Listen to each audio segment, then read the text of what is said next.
Let me do that then. It's yours. Thank you. Perfect. So hi, everyone. It's nice to meet you. I'm glad that you'll be spending the next 60 minutes with me or something like that. And hoping that we have a great interaction around managing change. So let me just share my screen. If I remember, I was using Teams. How do we share? I don't remember Zoom anymore. I'm sure you do. Here you go. Okay. Yeah, so this is very interesting. So Vesna and I, we actually met as we're both teaching at Concordia, and we started talking about, leadership and change, and we have things that we have in common. And we decided actually to invite each other to each other's course and to actually, I would say, talk about, leadership and change and how it comes together. And we start talking about managing resistance. So maybe I can present myself. Basically, I'm not going to go through every detail, but I've been working in change management for the past 20 years. What really is a passion for me is really leadership, everything about transformation. And I've gone through a lot of transformations. I was in banking before, and banking went through a major change in the 1990s, the end of the 90s, beginning of the 2000s. So I was right into that. And funny enough, this is actually when change management started appearing. So I went from working in the branches and living that transformation to actually helping groups bring that transformation, which was more technological at that point. But now we talk more about culture change. Obviously, there's a person behind this. I have passions. I love gardening, traveling, scuba diving, self-improvement. So I love reading books and traveling and rethinking the world. That's basically me. And so basically what I decided after a few years of, working for organizations, I decided to start my own company, which I called Connectiviti. So my business partner and I, we developed that model. It's 9 years this year that actually Connectiviti exists. And we're really, we were both passionate really around, consulting, training, and coaching and all that it incurs for change and transformation. And there's a lot of need for that out there. And so basically, when we started change management, 20 years ago, it was basically, communicate a little bit, train a little bit, and make people go through the change and then deal with the consequence. That practice has evolved because change management has matured. And actually what happened is about 10 years ago, organizations started developing huge complex methodologies, right? And so what my business partner and I decided to do, so his name is Said, we said, you know what, this is too complex. So we started working on a new training, which we called Change Made Simple, which Vesna has seen a piece of it. And it's really about having a more simplified approach to change management.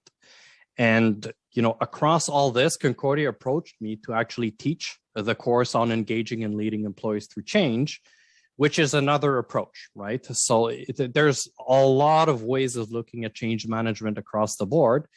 And, as you age also, you tend to start looking into your personal passions. And so I decided with someone that I've met online to start a podcast around personal journeys of change, which is called Journeys of Change. And it's really interesting because when you start looking at all these perspectives and you start and you go through your mandates, you start changing the way that you look, at the world and the people that you deal with. So this is in a nutshell about me. I want to throw back the question to the group. So an open discussion around what is your experience with managing change? And I didn't say change management because change management is a methodology or an approach. I really want to see, where you guys, what do you do for a living? And what is the kind of experience that you've had in managing change, either as a change agent, as a manager, as a leader, as an employee, whichever perspective. So I just want to open it to the floor, get to know you guys a little bit better.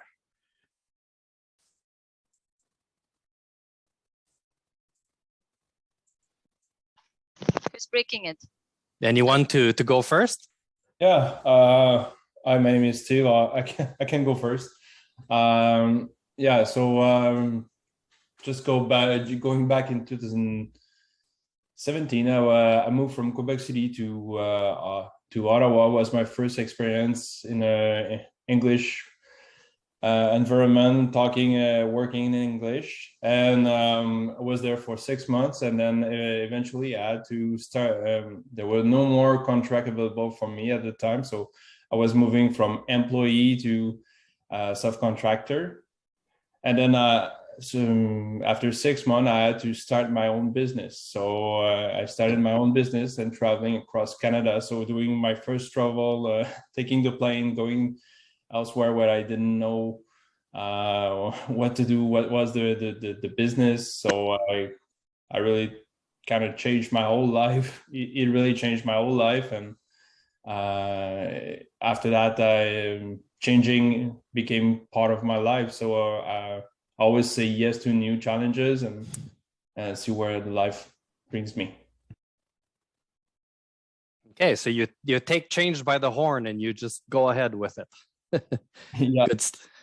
Good stuff. Anyone else? Any experience at work with change? Hi, I'll jump in. Stefan, my name's Richard. I'll just share that I work in the realm of corporate communications and public relations. So change is expected. It comes all the time, more so as my career advances, but also just within the last 2 years and how working and communicating with each other has changed. So communications, like I mentioned, it looks different for everybody. From an organizational employee perspective, we're kind of expected to adapt.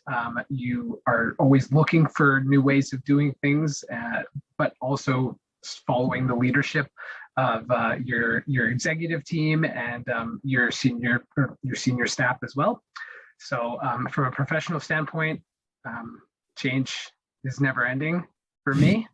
But personally too, you mentioned you travel a lot, and over the years, especially in the last, in most of my adult life, I've really learned to embrace that change of exploring new places and cultures. When I was younger, I wouldn't say I was, I was just less interested in traveling. Let's put it that way.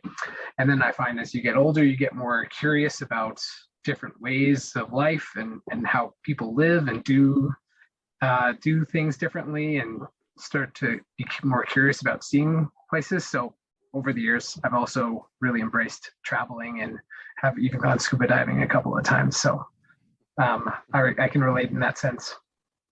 Thanks. Thanks, Richard. Thanks for sharing. So maybe I can take one last one before we continue. I can go. Yes, Antonella. Yes, my name is Antonella. The biggest challenge that I've had, or at least recently, is the company that I work for decided to go fully remote after the pandemic. There's no option to hybrid mode, like 3 days at the office, 2 days at home. No, it was 100%. It is 100%.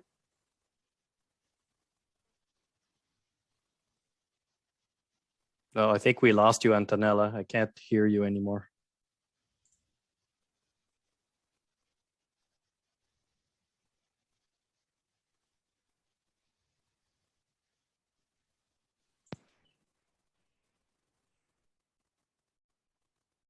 No, I can't hear you.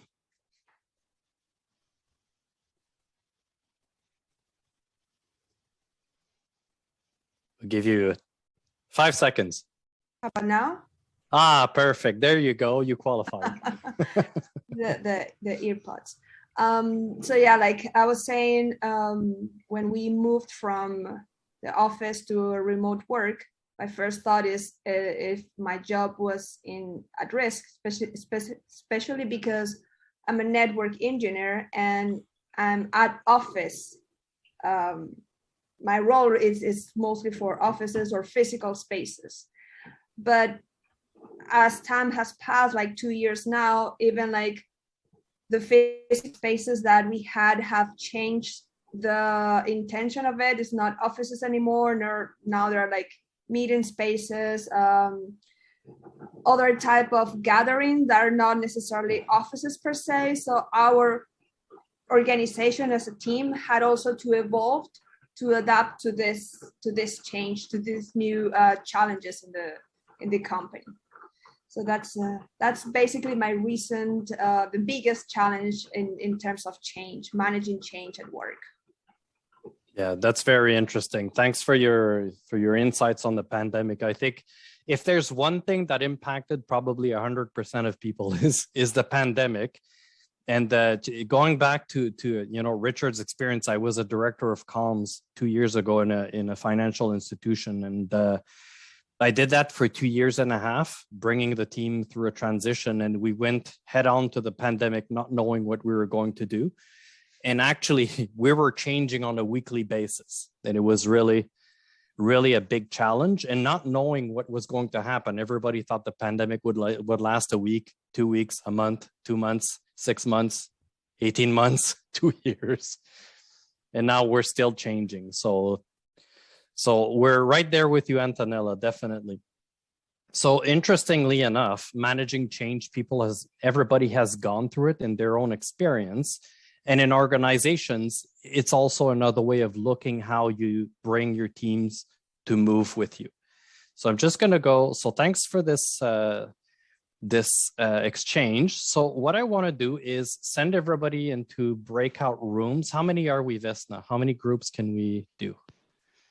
So how do we want to do it? Groups Number of people, groups of 5. Okay, so maybe 1, we 2, can 3. do it. Yeah, let's 2 break of it out 5? in 2 of 5. Okay, let's do Okay. that. So what I'm going to ask you guys to do is to basically go into your 2 groups. Take about 10 minutes to talk about, what is resistance? So what is your definition of resistance and what form does it take? And then have a discussion within your team, name a lead, and that person will come back and share with the rest of the class. Okay. We're good with that? How long do I? 10 minutes. 10 minutes? Okay.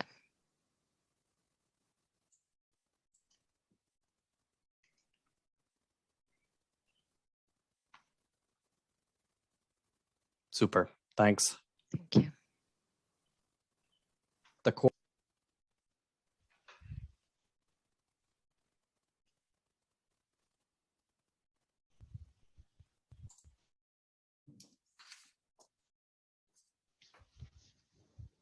We'll give it a few seconds. Yeah, one room is back. Okay. The other one I see a couple of seconds left. So let's see.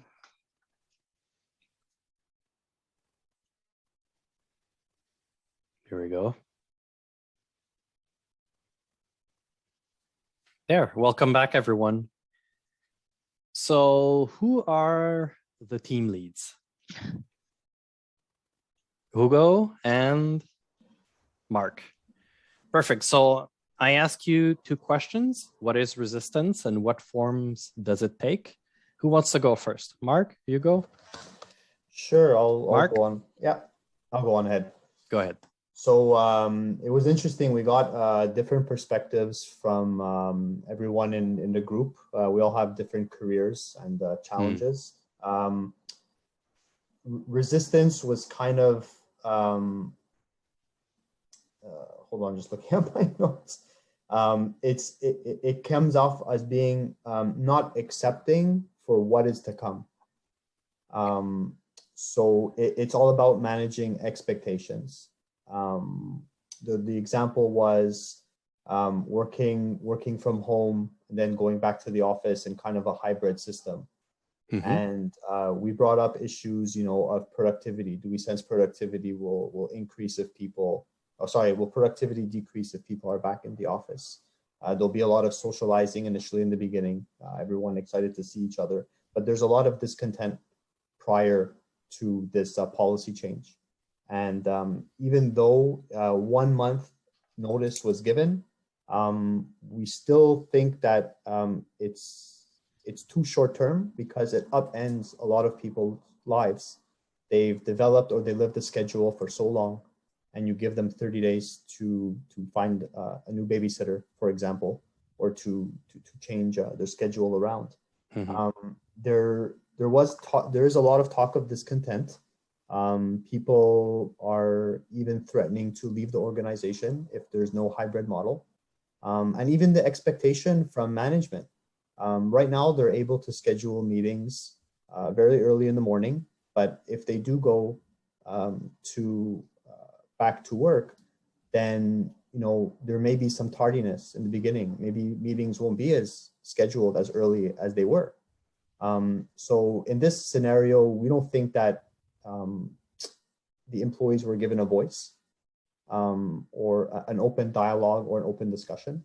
So there's a lot of discontent between the employees. They feel like it's being forced upon them because there are no other options. The thing is that another kind of theme around resistance is this issue of skepticism. We're always questioning the higher powers. Are they forcing this upon us? Are our questions being answered? There's a lack of understanding. Could be. People, if they're unfamiliar with the unknown, they'll tend to go into auto guard or auto protect or in self-defense, and they'll stay with what's comfortable to them. Another example was given in the educational field, how there are a lot of unclear guidelines, and guidelines are changing constantly. Mask mandates, distance meters, closed schools, open schools. So it's challenging, and people start to question, does management know what they're doing? And people, as this unrelenting momentum of change, people get tired, they get burned out, and it's short-lived, maybe this excitement for change. So again, we think it's important to give people space, a forum to discuss, and give each individual their time on the soapbox, so to speak. Interesting. My recap. Thanks, Mark. Very interesting. Lots of emotions I hear around the experiences. I can tell you, by the way, because I was managing the pandemic with the comms team at the time, nobody knows what they're doing. We're all discovering as much as the employees are living through it. Richard, I'm sure, can relate to that. I used to have the executives come back to me and say, Steph, what do we say? What the heck? We don't know anymore. Let's bring people back. No, it's a little bit too early. You need to wait. No. We need to have them back. There's a lot of, beliefs and culture and, old practices. So definitely, I hear you there. So thanks, Mark. Thanks for the ideas. Hugo, your turn. Good evening. On our side, we were we went through a few examples, but we tried to list more of a lot of forms that it could take, or that we all lived through and that we saw that it took. So for the definition of resistance and resistance to change,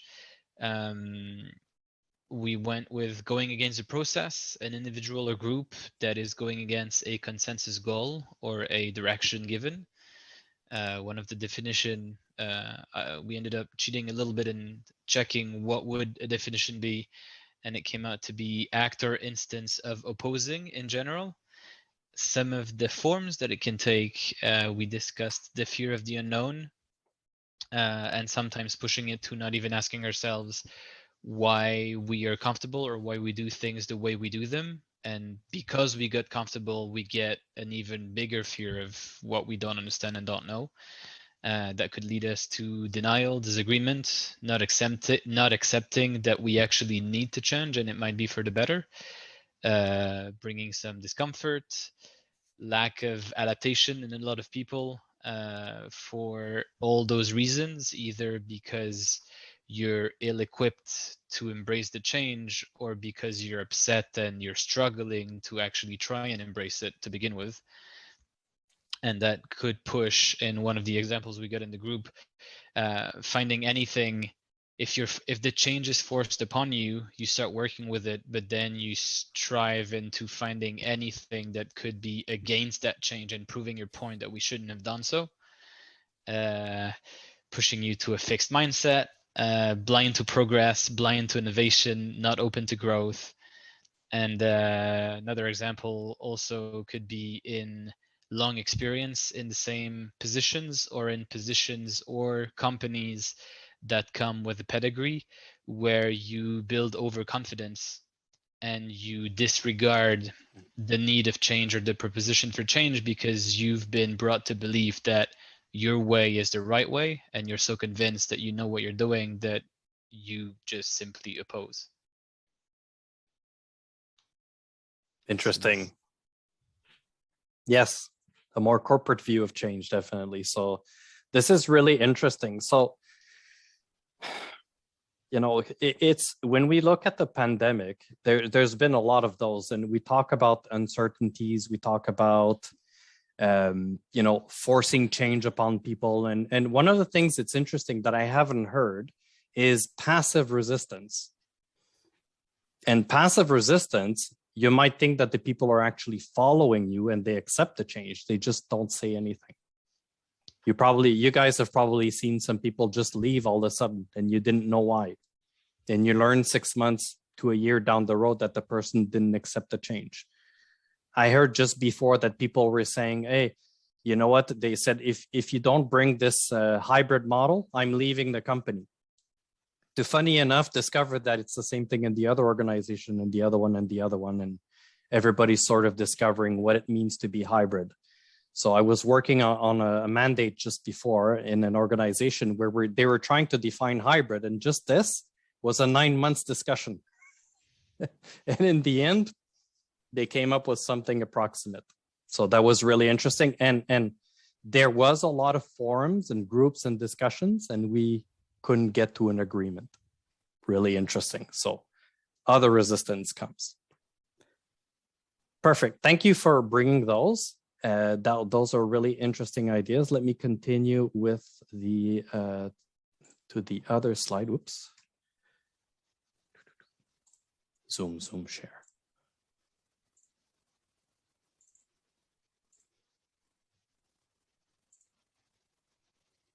Okay, so one of the things I've learned through my experience is that you have two choices, actually. So you can either manage resistance or you can manage conflicts. And this is the complexity of changes in an organization. So managing conflicts, basically, it comes with not managing, you know, the resistance per se. I would say potentially prevent it or anticipate it, okay? And when we look back at change management, when we started 20 years ago, we managed conflicts because we said, you know what? People are going to do just what we tell them. We used to tell people that 3 weeks before the change it was going to happen. We put them in a classroom for training, and then we say, you know what? Deal with it. At the time, there was an upper hand for management. Times have changed. There's a whole change. There's culture change, and especially the pandemic has shifted the power. The power is more into the people now, less into management. So interestingly enough, management doesn't know better how to manage all this. And now we're trying to say, how do we prevent this? And talk about managing resistance. And managing resistance, we talk about, so how does resistance come? You know, just to summarize what we talked about, a lot of uncertainty.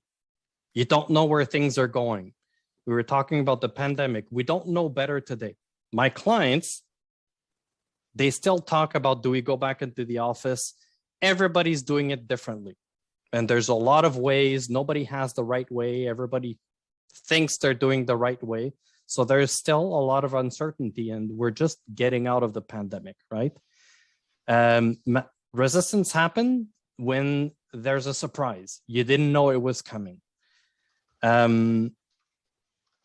If people believe that the new way of doing things is more work than the current one that you're doing, so there's more benefits in staying in the status quo than changing, resistance happens.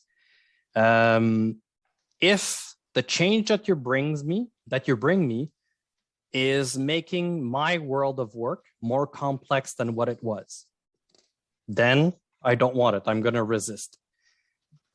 bad experience from projects in the past. How many organizations put out a lot of projects, make the same mistakes over and again, over, and they make the same mistakes. And then what happens? So for example, an organization will announce a change, but they don't go through with it.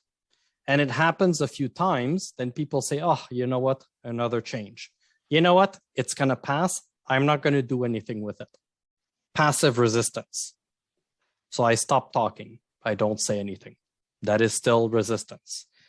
Concerns about my own competence. If the change that is brought makes me think that I can't do the job anymore, I'm probably going to resist. So either I leave or I start reducing my productivity and miscommunicate, change in attitude. There's a lot of ways that people can resist.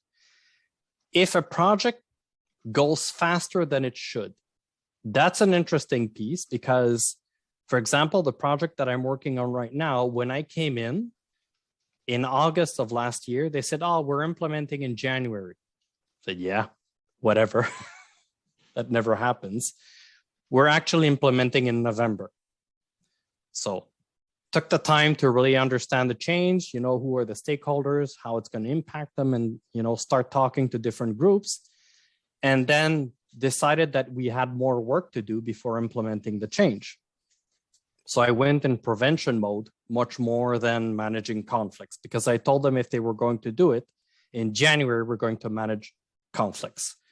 So as an organization or as people, we always have a choice. Do we think ahead to prevent, to understand what kind of resistance can come, ask questions? We talked about forums, having an open discussion, right? Or do we manage conflicts? And that line is very thin. It's not so obvious. And how much is enough to prevent or manage resistance versus going ahead with the change? So this is always the struggle with today's projects. But at one point, you need to go ahead. You don't have a choice. And, funny enough, I was hearing from somebody who's high in management this morning. They were saying, oh, you know what? The date of the change is November 18, and we're not stopping. Whatever happens, we've changed once, we're not stopping again. Whatever happens, we're pushing ahead. And you have to look at it on two sides. At one point, like I said, have you done enough work? Have you done all the activities to manage change? And the other piece, at one point, do you stop talking and just go ahead and put the change, but support the people through the change? So it's a balance between the two, okay? And I would say in my 20 years of projects, I have over 80 projects probably I've worked on.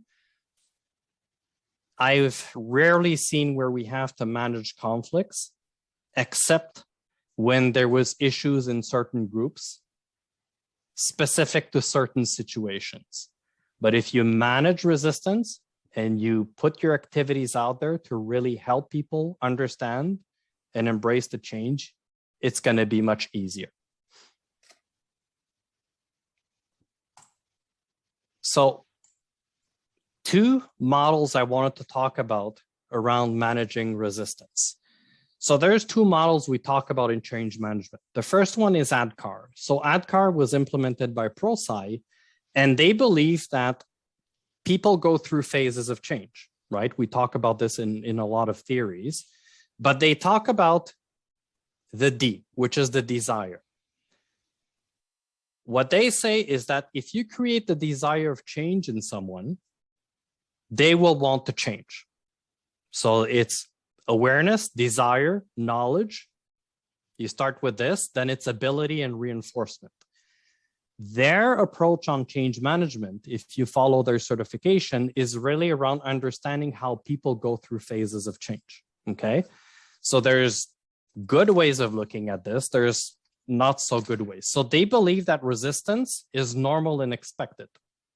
Fine. This is a given, right?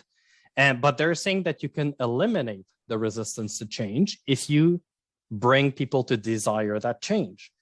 So they talk about letting people express their emotion, let them express their disengagement, understanding that there's going to be lower productivity, people are going to act out, express negativity, etc. And that after they've expressed this, that you put the activities in place so that they can desire the change. So the A for awareness is working on people's knowledge of the change so that they specifically understand how personally it'll impact them. And they go through the phases to actually say, you know what, I desire this change, I'm going through it. In an organizational change, it's not that, it's very difficult to apply. So it's a model, it works. A lot of people, they do this certification and they have activities around this, but it's very hard. For example, I was in a mandate for 65,000 people who were changing. I do not have the time to help 65,000 people desire the change. So in an organizational mindset, it's very difficult to apply, but it's a concept. So you know that, for those of you who have children, if they don't desire to change, they will start putting barriers and not doing, what you're telling them to do, right? So the other model, which I find that has developed a lot, is really around Myers-Briggs change curve. So this comes from a study that Myers-Briggs did around death, and it was death and, sorry, I forgot the other word. So it's the phases that people go through when they're in the face of somebody dying in the family. It's death and dying. And it's basically 5 phases that they go through. And those are all emotions: shock, denial, frustration, depression, and then experimentation, right? So these are the 5 phases that people go through. And what she says is that people, they do it all at their own pace. And people can get stuck into one phase also. So you may know someone around you who is stuck in one of those phases. So somebody is stuck in a depression, or somebody has lost someone and is still crying over this person. So what she's saying is that everybody, what she said, because that was in 69, is that everybody goes through these phases. And from this model, the organizational model was developed, which is actually in 7 phases, okay? And what we say is that, so it's the same first phases, the emotional phases, and then what happens is you have to give people the opportunity to experiment so that they can make their own mind and then embrace change, and then actually start experimenting it, making the decision that they accept it or they need to go on, and then after integrate and innovate in a new way. So I'm starting to bring concepts that are more around groups. And what I use most as an approach with organization is really awareness, understanding, embracing, appropriation, and integration. And the concept is, if people don't embrace the change, you cannot bring them into a training. So if I'm really against this change, I need to have a choice. I need to make a choice. So how many times in the past have I seen people go into a training and just cross their arms like this and do nothing? And then you learn that what happened is that this person never accepted that this change was going to happen anyways, or someone said, you know what, it's never going to happen anyways, and they're surprised the change is happening and it's in 3 weeks. So in change management, so in managing change, we have to put the activities in place to bring people to embrace the change. So we talk about awareness, which is the same thing than in the ADKAR model, but we have to work on the understanding piece. So what's in it for me? How is it going to help me to do my job in the future? What are you, organization, doing for me to make me embrace this change? So in the past, we used to push the change on people. Now we do activities so that people manage the change within themselves, and they have enough time to make the decision to stay, to embrace it, or to leave. So we talk about the pandemic, right? People said, you know what, if there's not going to be any hybrid work, I'm going to start shopping around because this is what I want. So you can either accept it the way it is, deny it that it's there, or you can find another job, change group, etc.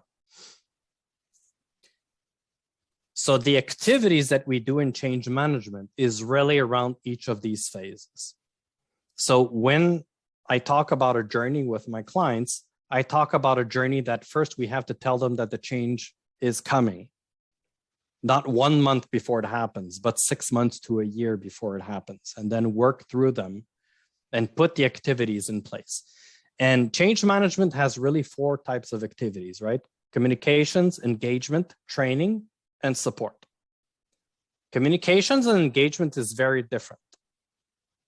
And so communications, in my world of change management, it's about pushing a message, sending a memo, presenting something, putting people through an information session, but they don't engage. Engagement is really about a back and forth of ideas between people, okay? Which is very different. So if you do an information session where people cannot interact with you, you're communicating, you are pushing a message. So you only start managing change when you engage and when you support and you discuss and you make people understand through discussion. Any question at this point on managing resistance? Any comments?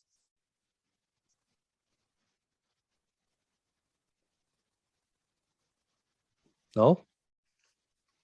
Maybe just an experience comment, because I'm listening to everything we're saying, and I realize it's funny because for so many years in my industry, we've been asking our managers to give us more time at home. I work in 3D, working in front of screens, and we've had a lot of employees saying, you know, instead of taking a sick day or having to stay home for my kid, if I could only connect to my computer and work from home. And every single client and 90% of the studios were saying it'll never happen for security reasons. There is no way we're going to let you guys work from home. And if we did so, production would collapse. And then with COVID, it actually forced every managers to go directly into the change they didn't want. And they saw production rise up, and we didn't have more people stealing movies or proprietary information. So that was really interesting. Yeah, you're totally Scale right. change, yeah. Yeah. This was, you know, so when we started the pandemic, I remember we were talking with IT and everybody in IT was saying, you know, we can't do this. We can't come up with a solution. And actually the CEO came back and said, you know what, you have a month because everybody's going home. You had no choice. You have 1 month. If not, rethink your career. There was no managing change. It was the pandemic and the law was passed, right?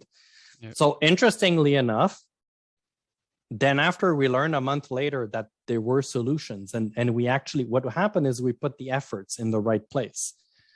And then after there were other challenges, but we learned that we could go through it. We didn't solve every cybersecurity issue, but we learned there were potentially less risks than we anticipated. So instead of looking for the perfect solution, we started accepting that we can actually have a solution that's more agile and grow with it, right? Learn through it.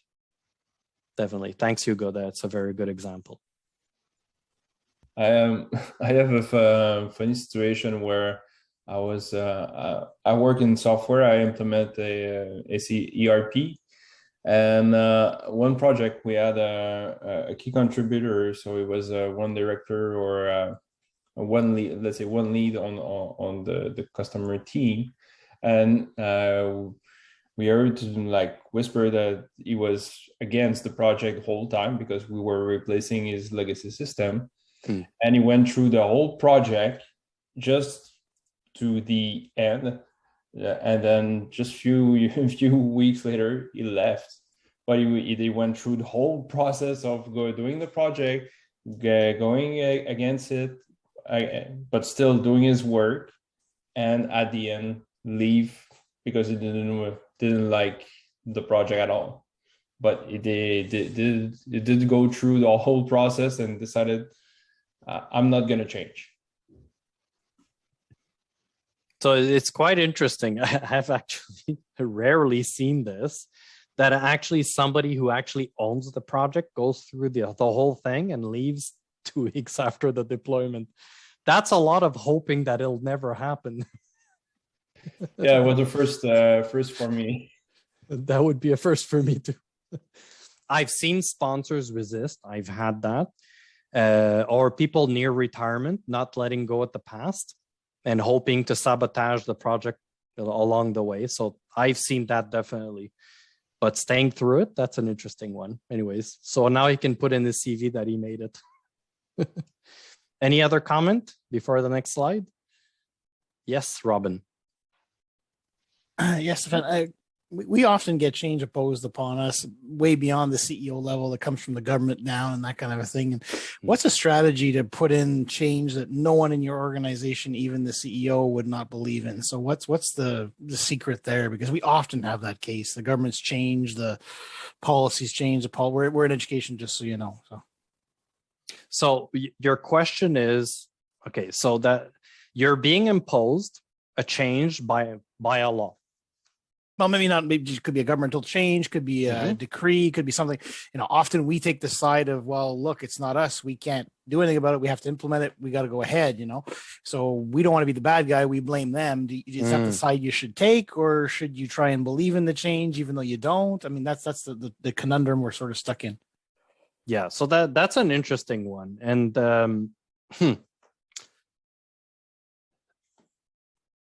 often what happens in situations like this is that people, they forget and we're going to talk about mindset, and that's a little bit later. The mindset is how you put yourself in front of a situation. And what happens is that if the first reflex in an organization is to find every reason why it won't work, that's a culture issue, right? And the mindset is to understand what that change is going to bring. That's the first thing. So what happens is often when the change is not ours, we tend to blame the other one and say, it's because of them, so we have to do it. And what happens is that people are not owning this. Leadership in an organization should not ever do this. It's not a good approach to change management, because if you do this, people under you are going to say, you know what? If Robin doesn't believe in it, I don't believe in it. And it's the government's fault. And what happens is you always push the responsibility on the other side. If you've accepted in your mindset that there are things that you cannot influence because they're part of a law, right? That you're being imposed. But the first thing that you say, you know what? Let's take this law. Let's see how we can adapt it for our organization. Change in the mindset. And how many times we over-exaggerate the impact of a law on an organization instead of saying, you know what, let's look at what are the impacts for the organization. Let's look at it in its context, and let's start talking about what it means. So one of the things when I was in my organization before, which was a financial institution, there were a lot of laws changing.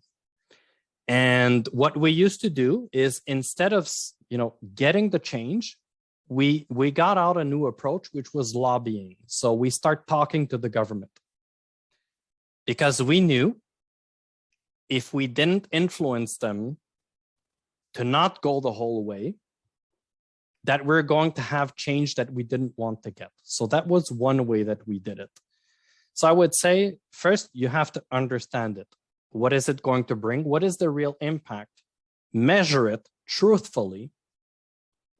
And anyways, it's a law. You have to embrace it, right? So it's a question of mindset. There is no magic pill, Robin. There isn't. It's really the way that you look at it. Steve? Yes, just want to continue on that subject. So not by law, but when you have to manage up, let's say with VPs or other department VPs, and try to influence them to get, let's say you have a new idea or you want to improve the business. How do you manage that resistance? because it's kind of easier to impose on employees, but you have to you cannot do that with VPs, partners, CEOs. You have an example? It's a good question. It's So let's say but you have two. Let's say you have two departments. You want to so each one kind of work as a single unit in silo, and you want to kind of improve a process that goes around two. So one of the VP has more power than the other one. So and you are just under one VP. So how do you arrive to kind of influence that person to manage that resistance? Okay, so there's no easy answer in this. I'm going to give you a personal experience. So again, going back to my old workplace. So I was hired by a VP to manage internal comms and change. And basically what happened is everybody was dissatisfied with what we were offering.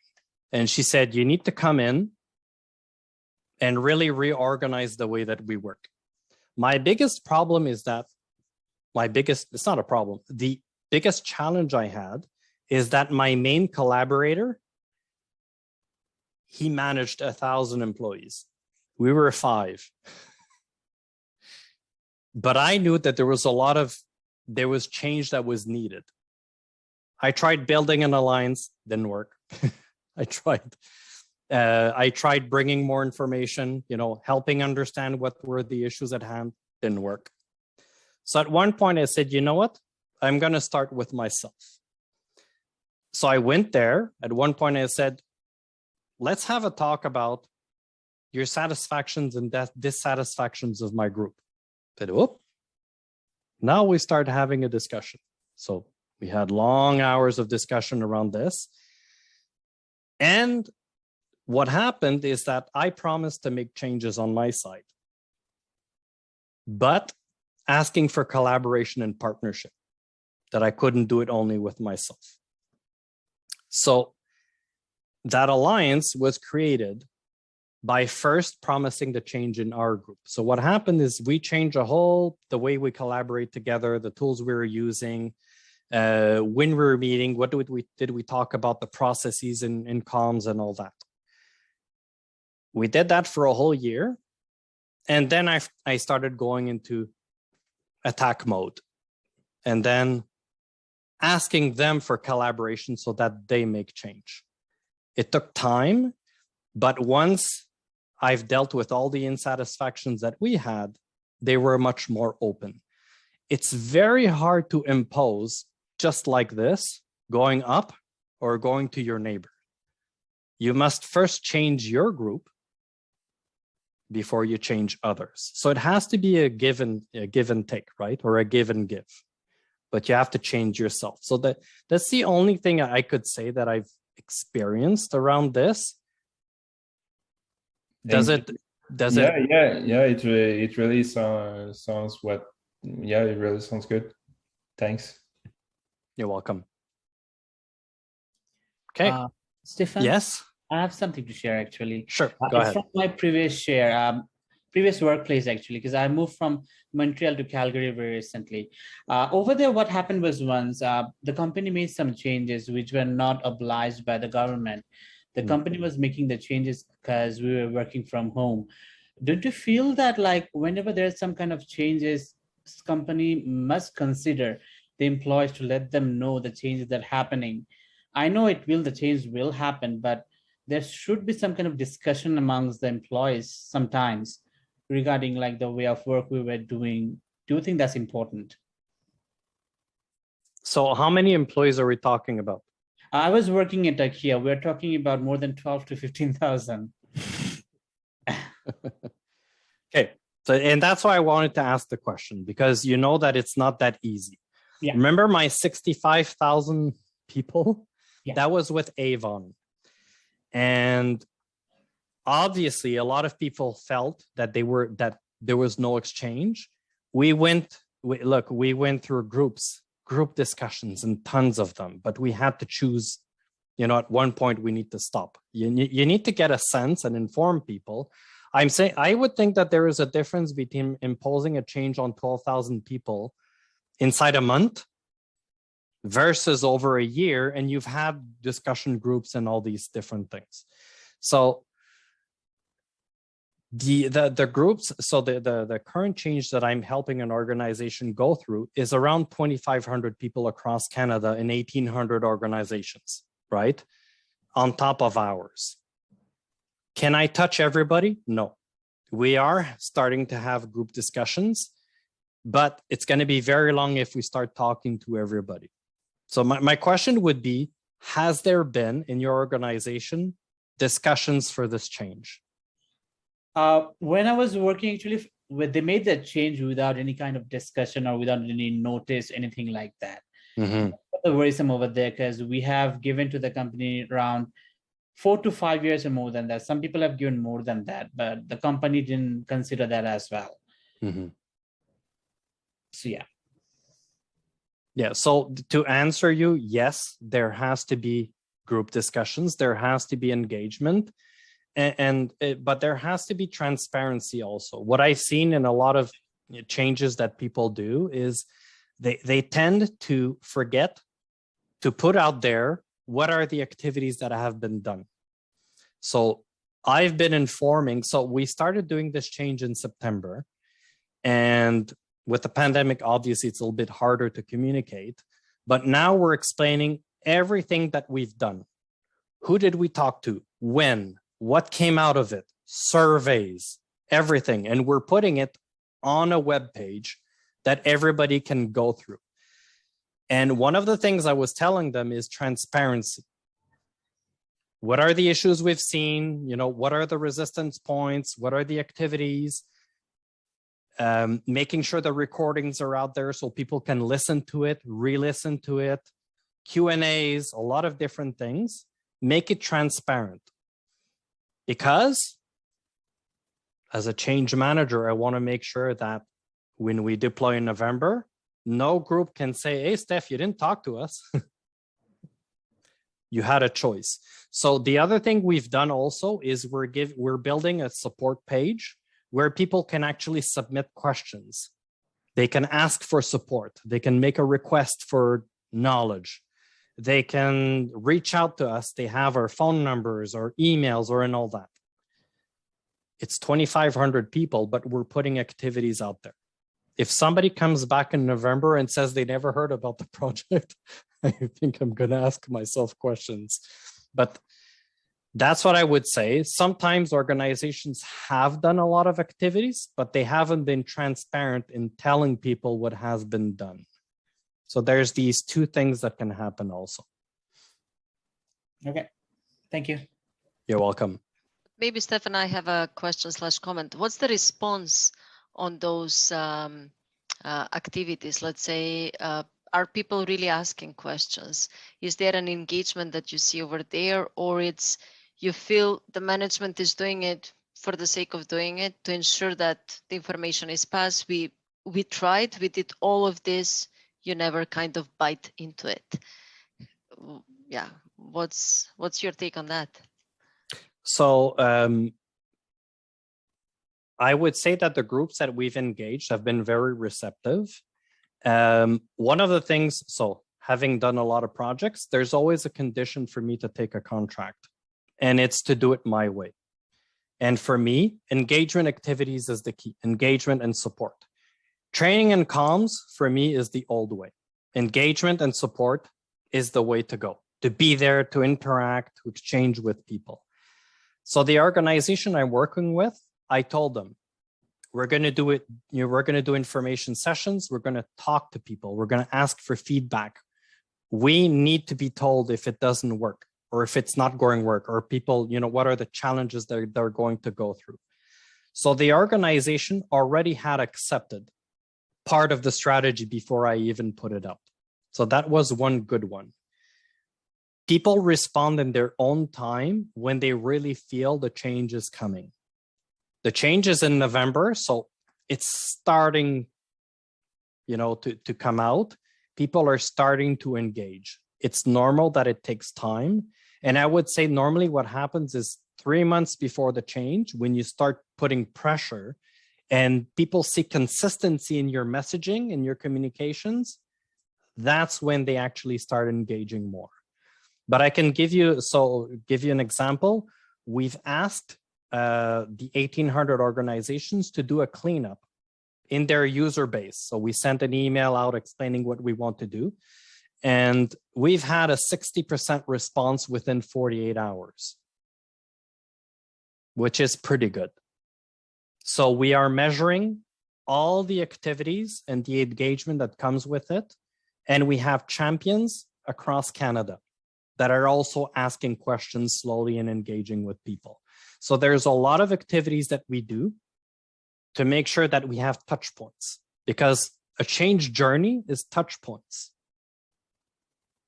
So the more touch points we have, the more people are aware, they understand, and they embrace the change. Thank you. Good. Any last questions before the last slide?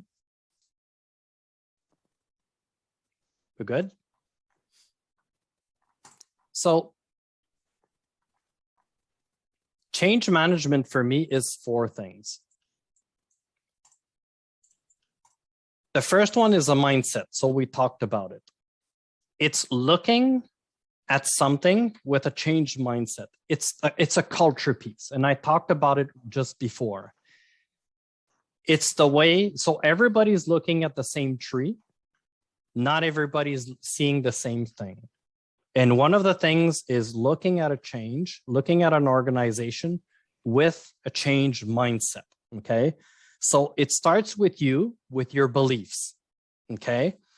And you need to look at, I would say, any transformation through a change management lens. So when I look at an organization, I look at it very differently. If I'm talking to a manager in an organization, the person sees their team. That's not what I look at. I look at the impacts. What is it that we're bringing? What's the transformation? What is the journey that people are going to go through? I look at it very differently. And what I do is every time my mindset is to accompany the person through this change, okay? Everything starts with the culture, accepting that there's going to be mistakes, trying new things, being on a learning curve, involving people, accepting that they have their way of looking at things. That is the way that I look at it. Everybody has a voice. That's the first thing that you have to do to manage change. The second piece is that change is a journey. It's steps along the way to get somewhere. It's a series of activities that you do as a change management person, as a change professional, as a leader, to make sure that people go to the place that you want them to go, okay? So our job as change experts is to help the organization focus and facilitate that journey for stakeholders. Every stakeholder has a journey, okay? So it's not only about the journey of the organization per se. It's the journey is also of different groups and of individuals. So it's a mix between ADKAR and the change curve, right? And it's everybody going through that journey. Change is a collaboration. Nobody can do it alone. So interestingly enough, when I started my mandate, they said, oh, change management, Steph, you're going to do everything for us. It's going to be magical. No. You're going to do the work. I'm going to coach you. I'm going to put the strategies in place, but you're going to embrace them. And I've really worked on the mindset, telling them what needs to be done so that the change is, goes through that journey, okay? So it's talking about how people will work together to get things done as a team. So those 1,800 organizations that we're going to talk to, I'm going to give them the same message. It's a collaboration. In order for me to help them, to support them, they have to tell me what they need. Okay? So that knowledge has to be across the board to all organizations. Okay? Everybody has a role to play. So there's not only the project team, there's all the stakeholders. Everybody has a role. Everybody needs to understand what they need to do. It's a collaboration. Stefan by himself cannot move 1,800 organizations. Okay? You can have all the charisma that you want. Not going to happen. And everybody needs to be accountable in that collaboration. If the change fails, we're all accountable. And the group I'm working with, I'm really happy because they've embraced that mindset. And I've pushed this message is the first message I pushed before I even talked about strategy. And the last piece is about the fact that change management is an approach, right? So it's a system, it's a toolbox of activities, of knowledge that you put together, and you build activities so that people collaborate. They're interested in what's coming. And it's really around exchanging about the good practices, the not so good practices, and having that step-by-step approach. And I can tell you one thing. When I started in September, I took about, I would say, 60 days to come up with a strategy from A to Z. If you ask me if that strategy is exactly as it was, as I imagined it, in November, it isn't. It has changed drastically. The essence of the approach is the same. Engagement and support with a little bit of salt and pepper, training and communication, right? So it's an approach, but the strategies can change.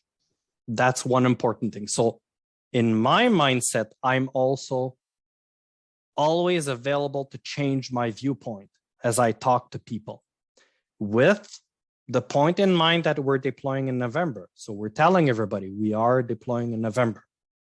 Here's the approach. Here are the 5 steps. Here's what I can do for you in terms of comms, engagement, training, and support. Okay. There's always a minimum of steps of activities that need to be done. A minimum to make sure that it's a success. And yeah, so that's it.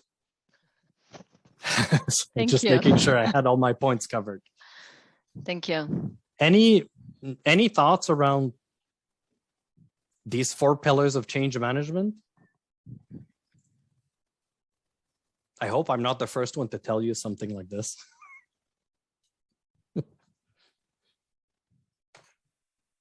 If I may, Stefan. Yes, Isabel. I like what you said about, and it really stuck with me, what you said about consistency.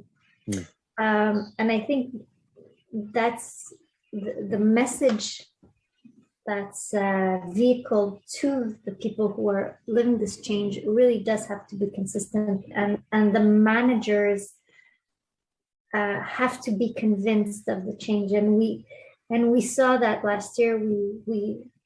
And it's not us, it's another department went through a change that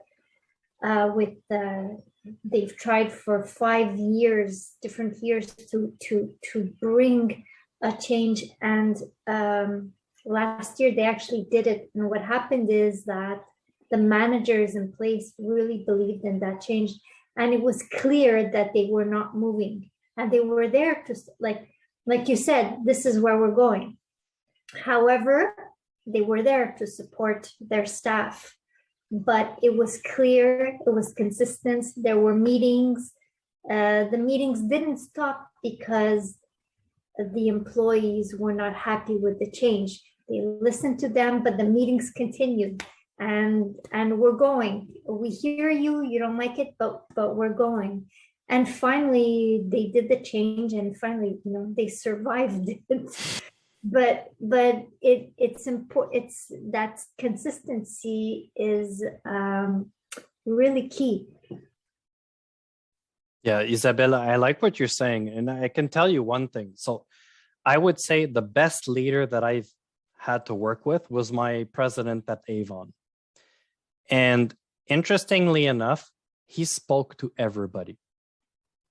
You know, but he was one of these guys that remembered everybody's names. I just don't know how he did it, but that was his talent. And he was everywhere, and he made people believe of that change, and it was consistent. He was telling them, it's going to be painful. We need to change. We need to go through this. There's no choice. We're going to go bankrupt. And I'm not telling you anything new about Avon. We're going bankrupt. It's not going well. We're going to close in Canada if we don't change. I promise you that. This is the last time that we're telling you this. And but we've been told before. No, forget the past. Now, I'm telling you this. And that form of leadership transformed the way people did things. In the end, the transformation wasn't good. It didn't happen. You know why? Technology was crappy.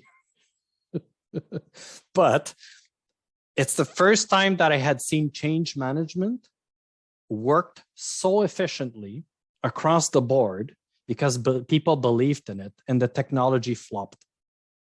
I had never seen that before. I've seen a lot of technology that were good, but the management of the change was really bad.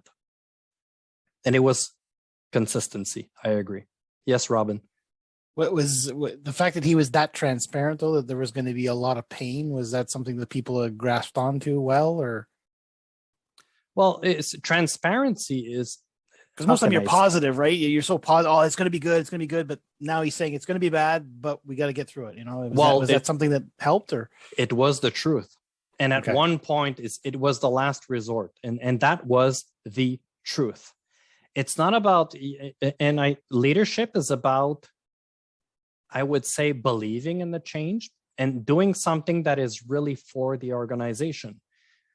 How many projects do we see? Look, I can tell you, in my experience, I was in organizations last year. People have great ideas, but the problem with great ideas, it might not be the right one. So what happened is that organization had so many great ideas, they didn't implement anything. So they didn't believe in one strategy. They just wanted to have great ideas and implement stuff. So what happened is, in the end, nobody believes in it because you have to implement things. So it's better. So the organizations, and I hear this a lot now, they push things, but they don't know why they're pushing it. It was just a great idea from someone in the corner, or everybody has their ideas. One of the great problems of the pandemic, people work more in silo. So I don't know if you guys have noticed, we went from working more in collaboration to working in silo. So we have more, we know better our teams because we've done more team meetings, but we know less the organization. We've had a shift in culture. So what happens with great ideas is very hard to implement in silo mode. So there's other challenges.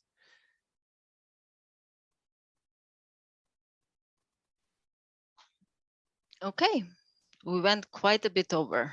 Yes. I know it's, I mean, there was a reason why we brought this topic, right?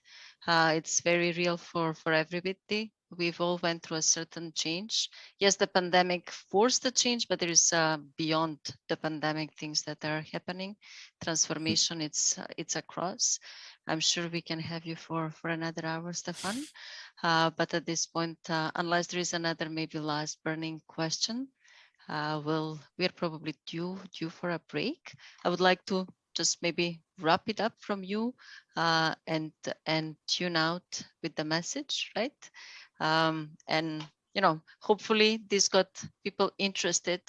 I have the slides from Stefan. I'll share his contact and his activities. He is proposing some additional readings as well for those who are interested to do. He's doing a podcast. As you'll all learn, he's even consulting. So if you find a fit, you know where to find him for all of the above. In addition to having a class, right? Hopefully you'll have a, you know, I'm sure that there is a class offer in September as well in terms of change management through Concordia, but there's all kind of different avenues for people to get more into if they're interested. But thank you. Thanks again. It was helpful. For sure, I hope the group appreciated it.